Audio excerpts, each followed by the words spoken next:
के through past में भेजा जाता है, पर वो 1996 में ना पहुंचकर सन 1990 में पहुंच जाता है, जहां पर पुलिस के साथ झगड़े की वजह से उसे गिरफ्तार किया गया होता है। यहाँ पर डॉक्टर कैथरीन उससे मिलने के लिए आती है। कोल की अजीब बातों की वजह से उसे पागल समझा जाता है, इसीलिए उसे डॉक्टर के एक पैनल के सामने बुलाया जाता है, जहाँ पर डॉक्टर कैथरीन भी होती है। यहाँ पर कोल इन सब को बताता है कि सन 1996 में एक वायरस फैला था, जिसकी वजह से सन 1997 तक 500 करोड़ लोग मारे गए। सिर्फ 1% लोग बचे, जो उस वक्त में जिस वक्त से मैं आया हूँ, यानी कि सन 2035 में धरती के नीचे अंडरग्राउंड रहते हैं। कोल की बातों पर किसी को भी विश्वास नहीं होता। उससे पूछा जाता है क्या तुम दुनिया को बचाने के लिए आए हो? कोल कहता है कि नहीं, दुनिया पहले खत्म हो चुकी है, मैं बस उस वायरस की इन्फॉर्मेशन लेने के लिए आया हूं जिस वायरस की वजह से 500 करोड़ लोग मारे गए, ताकि हम अपने वक्त में सन 2035 में वायरस का क्योर बना सके और एक बार फिर से खुले आसमान के नीचे सांस ले सके। यहाँ पर कोल कहता है कि मैं अपने वैज्ञानिकों की टीम को एक कॉल करना चाहता हूँ। उनके पास एक ऐसा यंत्र है जिसकी मदद से एक नंबर डायल करके मैं उन्हें वॉइस मेल भेज सकता हूँ। कोल को इजाजत दे दी जाती है, पर जब वो कॉल करता है तो कॉल एक औरत रिसीव करती है। दरअसल वैज्ञानिकों ने उस सिस्टम को, उस यंत्र को 1996 में सेट किया होता है और कॉल होता है सन 1990 में, इसीलिए कॉल उनसे कनेक्ट नहीं कर पाता। कॉल को यहाँ पर पागल करार दे दिया जाता है और जब वो पागल खाने में जाता है तो वहाँ पर उसे एक पागल मिलता है जिसका नाम होता है जेफरी। जेफरी एक बहुत बड़े रईस का बेटा होता है। यहाँ पर कोल को एक अलग सेल में रख दिया जाता है और कोल वहाँ से गायब होकर वापस अपने वक्त में, यानी कि सन 2035 में आ जाता है। जहाँ पर आने के बाद कोल को एक रिकॉर्डिंग सुनाई जाती है जिसमें एक लड़की कहती है कि 12 मंकीज की आर्मी ने अपना काम कर दिया है। इसके बाद वैज्ञानिक कोल से पूछते हैं क्या तुमने संदेश भेजा था? ये संदेश हमें सन 1996 से आया है। कोल कहता है कि तुमने मुझे 1996 में नहीं बल्कि 1990 में भेज दिया था। कोल को यहाँ पर कुछ फोटोज दिखाई जाती है और पूछा जाता है क्या तुम इनमें से किसी से मिले थे? यहाँ पर उसे जेफरी की फोटो भी दिखाई जाती है, वो पागल जो कोल को पागल खाने में मिला था। कोल कहता है कि शायद मैं इससे मिल चुका हूँ। इसके बाद कोल को एक और मौका दिया जाता है, उसे टाइम ट्रेवलिंग मशीन के अंदर डाला जाता है और सन 1990 में भेजा जाता है, पर इस बार फिर से गलती से कोल वर्ल्ड वॉर 1 के वक्त में पहुंच जाता है, जहाँ पर चारों तरफ गोलियां चल रही होती है। कोल को कुछ भी समझ नहीं आता। एक गोली उसके पैर में भी लग जाती है, पर इससे पहले कि उसकी जान जाती, एक बार फिर से मशीन अपना काम करती है और कोल इस बार सन 1996 में, उस वक्त में जिस वक्त में उसे भेजा जाना था, वहां पर पहुंच जाता है जहां पर वो वायरस का पता लगा सके। इस वक्त में डॉक्टर कैथरीन लेक्चर दे रही होती है जिससे कोल सन 1990 में पागल खाने में मिला था। अब वो एक जानी मानी हस्ती है, उसने किताब लिखी होती है। उसके लेक्चर के बाद उसकी किताब पर सभी लोग उसके ऑटोग्राफ ले रहे होते हैं। तभी उसके पास डॉक्टर पीटर आता है। डॉक्टर पीटर कैथरीन से कहता है कि इंसानों की वजह से धरती अब रहने लायक नहीं रही, जनसंख्या लगातार बढ़ रही है, धरती के रिसोर्सेज खत्म हो रहे हैं, जिस वजह से धरती अब रहने लायक नहीं रही। कैथरीन उसकी बातों पर ध्यान नहीं देती। अब कैथरीन जब घर जाने के लिए अपनी गाड़ी में बैठती है तो कोल पहले से वहां पर होता है। वो कैथरीन को किडनैप कर लेता है और कहता है कि तुम मेरे साथ फिलाडेल्फिया चलोगी, क्योंकि वायरस की शुरुआत फिलाडेल्फिया से हुई थी। कैथरीन कोल को पहचान जाती है कि आज से 6 साल पहले सन 1990 में कोल अचानक से पागल खाने से गायब हो गया था। कोल कैथरीन को समझाने की कोशिश करता है कि वो टाइम ट्रैवल कर रहा है, पर कैथरीन उसकी बातों पर विश्वास नहीं करती।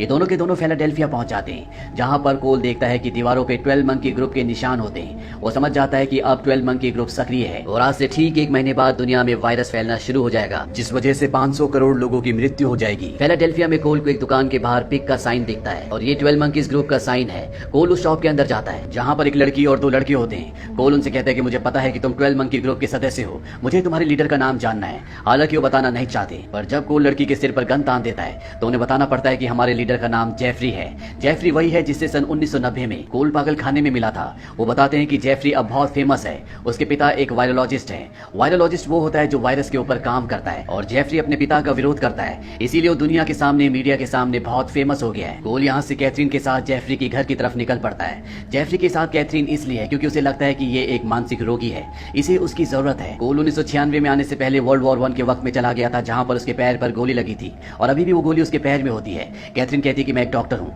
मैं तुम्हारा इलाज करना चाहती हूँ। वो उसके पैर की गोली निकाल देती है। कोल इसके बाद जेफरी के घर जाता है, जहां पर जेफरी के लोग बताते हैं कि तुम्हारा एक पुराना साथी तुमसे मिलने के लिए आया है। जेफरी जब कोल को देखता है तो वो उसे पहचानने से मना कर देता है। कोल कहता है कि मैं यहाँ पर 12 मंकीज के लिए आया हूँ। ये सुनकर जेफरी उसे ऊपर अपने कमरे में ले जाता है, जहां पर कोल जेफरी से कहता है कि जो तुम करने वाले हो उससे मुझे कोई लेना देना नहीं है, क्योंकि मैं उसे बदल नहीं सकता, मुझे बस वायरस की इन्फॉर्मेशन चाहिए। जेफरी कहता है कि मैं किसी वायरस के बारे में नहीं जानता, बल्कि 1990 में जब तुम मुझे मिले थे, तुमने कहा था कि सोचो अगर हवा में कोई ऐसी चीज, ऐसा वायरस फैल जाए जिससे मानव जाति का खात्मा हो जाए तो ये दुनिया कैसी होगी। वो तुम हो जो वायरस को इस दुनिया में फैलाना चाहते हो। कोल को उसकी कोई बात समझ नहीं आती और कोल यहाँ से भाग जाता है। जेफरी के लोग उसका पीछा भी करते हैं। कोल अपनी गाड़ी की डिक्की खोलता है जहाँ पर उसने कैथरीन को बंद करके रखा होता है। कैथरीन बाहर आकर उस पर हमला कर देती है। वो कहती तुम्हारी हिम्मत कैसे हुई कि तुमने मुझे डिक्की के अंदर बंद किया। पर जब वो कोल के चेहरे पर घाव के निशान देखती है वो कहती है कि तुमने किसी को मारा। कोल कहता है कि जल्दी पूरी दुनिया खत्म होने वाली है और जो लोग बचेंगे उन्हें धरती के नीचे रहना पड़ेगा। मैं इस वक्त से नहीं जाना चाहता। मुझे सूरज की रोशनी, हवा, पानी सब कुछ बहुत पसंद है। तभी इन्हें पुलिस की आवाज आती है।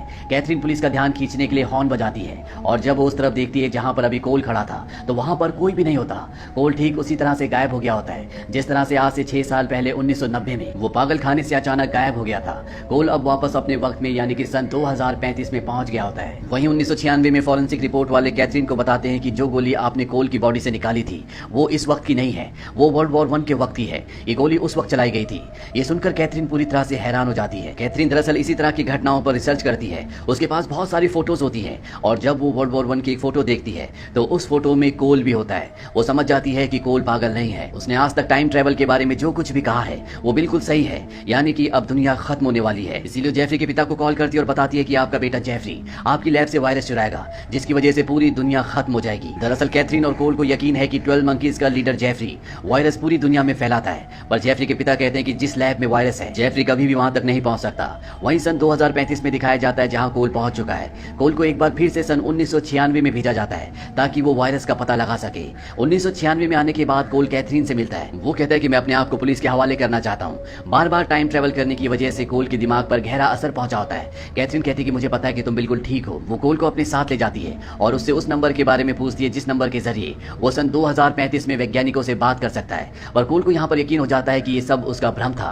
कैथरीन उसे विश्वास दिलाती है, यकीन दिलाती है कि जो भी तुमने कुछ कहा था वो सब कुछ सच था। कोल कहता है कि मैं वापस उस दुनिया में नहीं जाना चाहता, मैं जमीन के नीचे नहीं रहना चाहता, मैं स्वस्थ रहकर हमेशा खुली हवा में सांस लेना चाहता हूँ। कोल को वो नंबर याद आ जाता है जिस नंबर पर उसने आज से 6 साल पहले 1990 में अपने वैज्ञानिकों से बात करने की कोशिश की थी। वो नंबर कैथरीन को बताता है। कैथरीन कहती है कि मैं इस नंबर पर वैज्ञानिकों से बात करके आती हूँ। बहुत जल्द वो वापस लौट आती है। वो बहुत खुश होती है। वो कहती है कि नंबर एक कारपेट कंपनी का था। मैंने उनसे कहा कि 12 मंकीज की आर्मी ने अपना काम कर दिया है। कोल कहता है कि इसके बाद तुमने कहा होगा मैरी क्रिसमस। ये सुनकर वो पूरी तरह से हैरान हो जाती है क्योंकि कैथरीन ने ऐसे ही कहा था। कैथरीन पूछती है कि तुम्हें कैसे पता। कोल कहता है कि सन 2035 में तुम्हारा ये मैसेज वैज्ञानिकों को मिल गया था, उन्होंने मुझे मैसेज सुनाया था। और यहाँ पर अब कोल को सब कुछ पूरी तरह से साफ साफ याद आ जाता है। इन दोनों को यकीन हो चुका है कि बहुत जल्दी वायरस पूरी दुनिया में फैलने वाला है जिससे 500 करोड़ लोगों की मृत्यु हो जाएगी। पर ये चाहकर भी इस महामारी को नहीं रोक सकते क्योंकि ये घट चुका है। ये तो बस सिर्फ उस वायरस को ढूंढना चाहते थे, पर अब कोल ने फैसला किया है कि वो इसी दुनिया में रहेगा। उसने अपने शरीर से उस सोर्स को भी निकाल दिया होता है जिससे सन 2035 के वैज्ञानिक उसे वापस 2035 में बुला सकते थे। दरअसल वो उसके दांत में होता है। कोल कहता है कि मेरे पास मेरी जिंदगी के जितने भी दिन हैं वो मैं तुम्हारे साथ बिताना चाहता हूँ। कोल ने कभी भी अपनी जिंदगी में समंदर नहीं देखा होता, इसीलिए कोल को कहती है कि मैं तुम्हें समंदर दिखाने के लिए ले जाऊंगी। दोनों अपना भेष बदल लेते हैं क्योंकि कोल के पीछे पुलिस होती है और जब कोल कैथरीन को उसके बदले हुए रूप में देखता है तो वो कहता है कि तुम मुझे हमेशा सपनों में आया करती थी। दरअसल कोल को हमेशा एक सपना आता है और उस सपने में वो हमेशा कैथरीन को देखा करता था। वो कहता है कि मैं तुम्हें पहचान नहीं पाया था लेकिन अब मैं जानता हूँ कि तुम कौन हो। कैथरीन को भी ऐसा लगता है जैसे वो कोल को बहुत पहले से जानती है। ये दोनों एक दूसरे के करीब आ जाते हैं। अब अगली सुबह टैक्सी से एयरपोर्ट की तरफ जा रहे होते हैं क्योंकि इन्हें फ्लोरिडा जाना है जहाँ पर कैथरीन कोल को समंदर दिखाना चाहती है। टैक्सी ड्राइवर इन्हें कहती है कि हमें रास्ते में 12 मंकीज की आर्मी मिल सकती है। उन्होंने चिड़ियाघर के सभी जानवरों को छोड़ दिया, साथ ही जेफरी के पिता की लैब में जितने भी जानवर थे जेफरी ने उन सब को भी छोड़ दिया और अपने पिता को पिंजरे में बंद कर दिया। यहाँ पर कोल और कैथरीन को समझ में आ जाता है कि 12 मंकीज की आर्मी का मकसद कुछ और था। वो बंदी जानवरों को आजाद करना चाहते थे, ना कि वायरस को इस दुनिया में फैलाना चाहते थे। अब ये दोनों के दोनों एयरपोर्ट पहुंच जाते हैं जहाँ पर पुलिस ने ढूंढ रही होती है और जब कैथरीन टिकट्स लेने के लिए जाती है तो कोल उस नंबर पर जिस नंबर पर वो सन 2035 में वैज्ञानिकों से बात कर सकता है उन्हें बताता है कि 12 मंकीज की आर्मी को भूल जाओ, उन्होंने कुछ नहीं किया और ना ही अब मैं वापस आऊंगा। कोल के फोन रखने के 5 मिनट बाद फ्यूचर से यानी कि सन 2035 से कोल का एक दोस्त यहाँ पर आ जाता है जिसे सन 2035 से वैज्ञानिकों ने यहाँ पर भेजा है। वो कोल को एक गन देता है। वो कहता है कि तुम्हें ऑर्डर्स मानने पड़ेंगे, नहीं तो हमें कैथरीन को मारना पड़ेगा, हम मजबूर है। कोल उससे गन ले लेता है। वहीं दूसरी तरफ कैथरीन को दिखाया जाता है जो एक आदमी से टकराती है और ये आदमी और कोई नहीं बल्कि डॉक्टर पीटर्स होता है। वही डॉक्टर पीटर्स जो एक बार सेमिनार के बाद कैथरीन के पास उसी की बुक पर उसका ऑटोग्राफ लेने के लिए आया था। उसने कैथरीन से कहा था कि इंसानों ने धरती को रहने लायक नहीं बचाया, बढ़ती हुई जनसंख्या धरती के सारे रिसोर्सेज को खत्म कर रही है। साथ ही साथ कैथरीन को यहाँ पर यह भी पता चलता है कि डॉक्टर पीटर जेफरी के पिता जो कि वायरोलॉजिस्ट हैं उनका असिस्टेंट भी है और हो ना हो इसी के पास वो वायरस है जो पूरी दुनिया में फैलने वाला है। वो सारी बातें कोल को बता देती है। ये दोनों डॉक्टर पीटर्स को ढूंढना शुरू कर देते हैं। कैथरीन को डॉक्टर पीटर्स दिख जाता है पर वो सिक्योरिटी क्रॉस कर चुका होता है। हालांकि वो चिल्लाकर कहती है कि उसके पास खतरनाक वायरस है पर उसकी बात कोई नहीं सुनता।